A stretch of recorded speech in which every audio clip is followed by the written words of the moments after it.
നമസ്കാരം. ഒരു ചലച്ചിത്ര നടി തന്നെ ഒരു വ്യവസായി ശാരീരികമായും മാനസികമായും ആത്മീയമായും അധിക്ഷേപിക്കുന്നു, അശ്ലീല വാക്കുകൾ ഉപയോഗിച്ച് തന്നെ അപകീർത്തിപ്പെടുത്തുന്നു, തന്റെ സ്വൈര ജീവിതത്തിന് ഭംഗം വരുത്തുന്നു എന്ന് കാണിച്ചുകൊണ്ട് ബഹുമാനപ്പെട്ട മുഖ്യമന്ത്രിക്ക് ഒരു പരാതി കൊടുത്തതിന്റെ പിറ്റേ ദിവസം ഹണി റോസ് എന്ന ചലച്ചിത്ര നടിയെ അശ്ലീലപരങ്ങളായ ആക്ഷേപങ്ങൾ ഉയർത്തി അപമാനിച്ചതിന്റെ പേരിൽ ബോബി ചെമ്മണ്ണൂർ എന്ന സ്വർണ്ണ വ്യാപാരിയെ പോലീസ് അതിസാഹസികമായി വയനാട്ടിൽ നിന്നും അറസ്റ്റ് ചെയ്യുന്നു.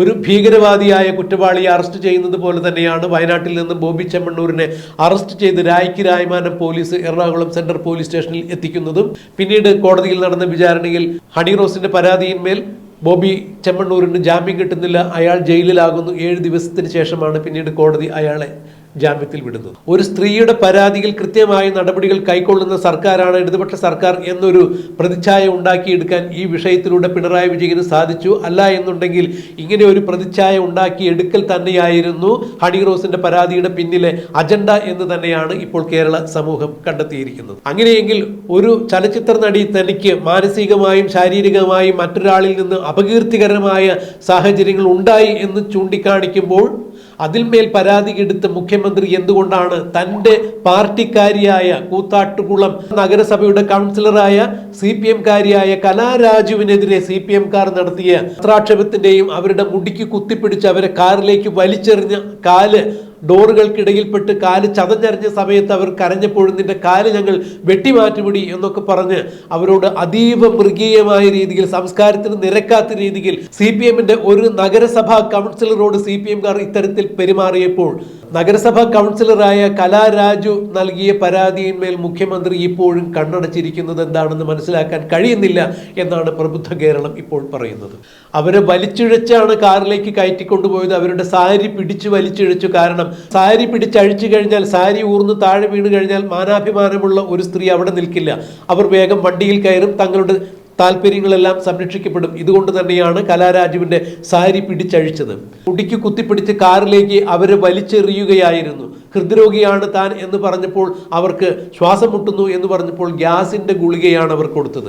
ഇത്തരം അനീതിക്കെതിരെ, അക്രമത്തിനെതിരെ, ലൈംഗികപരമായ ഇത്തരം അനാചാരങ്ങൾക്കെതിരെ എന്ത് നടപടിയാണ് ബഹുമാനപ്പെട്ട മുഖ്യമന്ത്രി കൈക്കൊണ്ടത് എന്നാണ് ഇപ്പോൾ സാമൂഹ്യ മാധ്യമങ്ങളിൽ ഉടനീളം മുഖ്യമന്ത്രിയെ കുറിച്ച് പരാതിയായി വന്നുകൊണ്ടിരിക്കുന്നത്.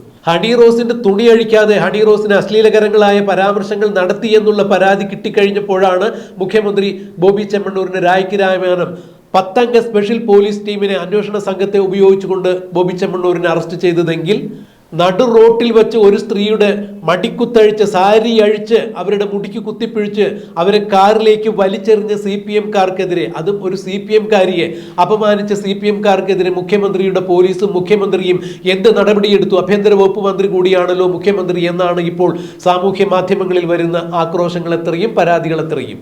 എന്തുകൊണ്ടാണ് മുഖ്യമന്ത്രി ഇതിൽ കണ്ണടച്ചിരിക്കുന്നത് എന്നുള്ളതാണ് ചോദിക്കുന്നത്. തന്റെ ഭർത്താവ് ദുരൂഹമായ സാഹചര്യത്തിൽ കൊല്ലപ്പെട്ടിട്ടും അതിൽ ഒരു CBI അന്വേഷണം ആവശ്യപ്പെട്ടുകൊണ്ട് ബഹുമാനപ്പെട്ട ഹൈക്കോടതിയിൽ മുൻ കണ്ണൂർ ADM ആയിരുന്ന നവീൻ ബാബുവിന്റെ ഭാര്യ മഞ്ജുഷ ബഹുമാനപ്പെട്ട ഹൈക്കോടതിയിൽ സമർപ്പിച്ച CBI അന്വേഷണത്തിന് ഈ കേസിൽ CBI അന്വേഷണം വേണ്ട എന്ന് സത്യവാങ്മൂലം കൊടുത്ത മുഖ്യമന്ത്രിയുടെ എങ്ങനെയാണ് സ്ത്രീകളുടെ സംരക്ഷകനായി മാറുന്നത്? ഹണി റോസിന്റെ പരാതി മുഖ്യമന്ത്രിക്ക് വേണ്ടി, മുഖ്യമന്ത്രിയുടെ ആഭ്യന്തര വകുപ്പിന്റെ പ്രതിച്ഛായ വർദ്ധിപ്പിക്കുവാൻ വേണ്ടി കെട്ടിച്ചമച്ചുണ്ടാക്കിയ കേസ് മാത്രമാണ് എന്നാണ് ഇതിലൂടെ മനസ്സിലാക്കാൻ കഴിയുന്നത് എന്നാണ് സാമൂഹ്യ മാധ്യമങ്ങളിലടക്കം ആളുകൾ ഇപ്പോൾ പറയുന്നത്. യഥാർത്ഥത്തിൽ സ്ത്രീകളുടെ മാനാഭിമാനത്തിന് സംരക്ഷണം നൽകുന്നയാളാണ് മുഖ്യമന്ത്രി എന്നുണ്ടെങ്കിൽ കൂത്താട്ടുകുളം നഗരസഭയിൽ അവിശ്വാസ പ്രമേയത്തിന് എത്തിയ CPMന്റെ നഗരസഭാ കൗൺസിലർ കൂറുമാറി വോട്ട് ചെയ്യാതിരിക്കുവാൻ വേണ്ടി അവരുടെ സാരി പിടിച്ചഴിച്ച് അവരുടെ മുടിക്ക് കുത്തിപ്പിടിച്ചുകൊണ്ട് അവരെ ബലമായി കാറിലേക്ക് പിടിച്ചു കയറ്റുമ്പോൾ എടുത്തെറിഞ്ഞു എന്ന് തന്നെയാണ് അവർ പറഞ്ഞത്. ഹൃദ്രോഗിയായ ആ സ്ത്രീയുടെ മാനാഭിമാനവും ശാരീരികവും മാനസികവുമായ ആരോഗ്യവും സംരക്ഷിക്കാൻ സാധിക്കാത്ത മുഖ്യമന്ത്രി, അല്ലെങ്കിൽ അവർക്കെതിരെ മോശമായി പെരുമാറിയ ആളുകൾക്കെതിരെ നടപടിയെടുക്കാൻ തുനിയാത്ത മുഖ്യമന്ത്രി എങ്ങനെയാണ് പിന്നെ കേരളത്തിലെ സ്ത്രീകളുടെ മുഴുവൻ സംരക്ഷണ ചുമതല തങ്ങൾക്കാണ്, തങ്ങളുടെ സർക്കാരിനാണെന്ന് അവകാശപ്പെടുന്നതിന്റെ പൊരുളെന്താണ് എന്നാണ് ഇപ്പോൾ ജനങ്ങൾ സോഷ്യൽ മീഡിയയിൽ വന്ന് മുഖ്യമന്ത്രിക്കെതിരെ പൊങ്കാലയിട്ടുകൊണ്ടിരിക്കുന്നത്. കണ്ണൂർ ADM ആയിരുന്ന നവീൻ ബാബു കണ്ണൂരിലെ തന്നെ CPMന്റെ പല ബിനാമി ഇടപാടുകളുടെയും രഹസ്യ വിവരങ്ങൾ പുറത്തുവിടും എന്ന് ഭയന്നതുകൊണ്ടാണ്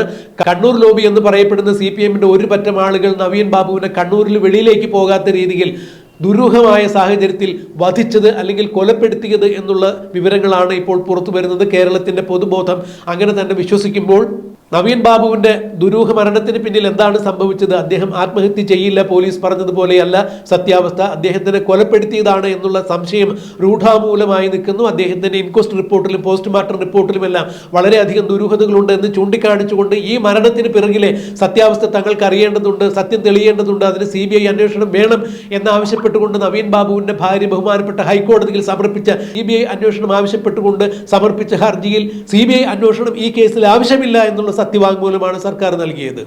ഇത് സർക്കാരിന്റെ ഇരട്ടത്താപ്പ് തന്നെയാണ്. എന്തുകൊണ്ടാണ് പിണറായി വിജയൻ ഇത്തരത്തിൽ പെരുമാറുന്നത്? അതായത് കണ്ണൂർ ലോബി എന്നറിയപ്പെടുന്ന കണ്ണൂരിലെ സമുന്നതരായ പല CPM നേതാക്കളുടെയും ബിനാമി ഇടപാടുകൾ കൃത്യമായി തന്നെ CBI അന്വേഷിച്ചാൽ പുറത്തു വരും. നവീൻ ബാബുവിന്റെ മരണം CBI അന്വേഷിക്കുകയാണെങ്കിൽ കണ്ണൂരിലെ പല ബിനാമി ഇടപാടുകളിലേക്കും CBIയുടെ അന്വേഷണം ചെല്ലും. അടുത്ത കാലത്ത് കണ്ണൂരിൽ കൂണുപോലെ മുളച്ചു പൊന്തിയ പല പെട്രോൾ ബങ്കുകളും അതുപോലെ തന്നെ പല വ്യാപാര വ്യവസായ ശൃംഖലകളും കണ്ണൂരിൽ TTK ദേവസ്വത്തിന്റെ ഉൾപ്പെടെ ഏതാണ്ട് 1000-ലധികം ഏക്കർ ഭൂമിയുടെ ക്രയവിക്രയങ്ങളും കണ്ണൂരിലും വയനാട്ടിലും നടന്നിട്ടുള്ള 5000 കോടി രൂപയുടെ ഭൂമിയുടെ ഇടപാടുകളുമെല്ലാം ഇതിന്റെ എല്ലാം കൃത്യമായ വിവരങ്ങൾ CBI അന്വേഷിച്ചാൽ പുറത്തു വരും. അത് കണ്ണൂർ ലോബി എന്നറിയപ്പെടുന്ന CPMന്റെ പല നേതാക്കളുടെയും അടിത്തറ ഇളക്കി തെറിപ്പിക്കും.